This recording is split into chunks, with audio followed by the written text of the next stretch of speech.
Let's talk about the clicking, popping, clunking sound that you hear after your total knee replacement surgery. Now, a typical progression for this, and each of those sounds means something different. A typical progression is you have the surgery, the first 1 to 2 weeks, the knee is swollen and tight. You don't get any of the clicking, clunking, popping. But then as your swelling goes down, as your function improves and you start to do more, you'll notice that you start to hear these sounds. So let's hit one sound at a time. The clicking. Clicking can usually be a tendon clicking over the edge of a bone. A lot of times the knee replacement is doing great, but the joint on the outside of the knee, there's a bone that runs along the outer edge of the lower leg. It's called the fibula. The fibula comes up, and when people are walking, that fibula is moving and it can click or clunk.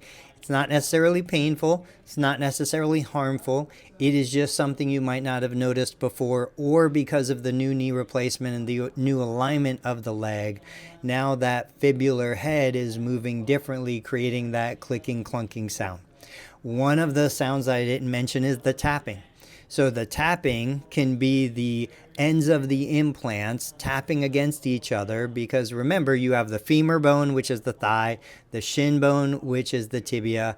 Those surfaces have been replaced during the surgery, and now those joint surfaces have a tendency to want to tap. It could also be the underside of the kneecap that's tapping against the prosthesis. Again, it's not harmful, it's not dangerous, it's not bad. It is a totally normal experience that people will not feel any tapping when the knee is tight, start to feel some tapping as the knee loosens up, and then usually the tapping goes away as the knee normalizes its range of motion. The only time tapping, clicking, clunking, popping is concerning is when it's associated with pain.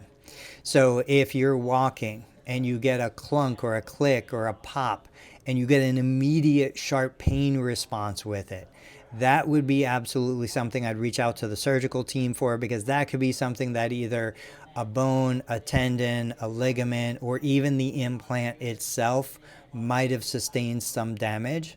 But if you feel any odd noises or sensations that don't associate with severe pain, it's usually a normal part of the healing process, not something that requires somebody to check it out immediately. And it's the kind of thing that I would talk to your physical therapist, or when you have a post-surgical follow-up, I'd talk to your surgeon about it, because they're going to be able to tell you what the exact structures are that are creating the sounds that you're feeling.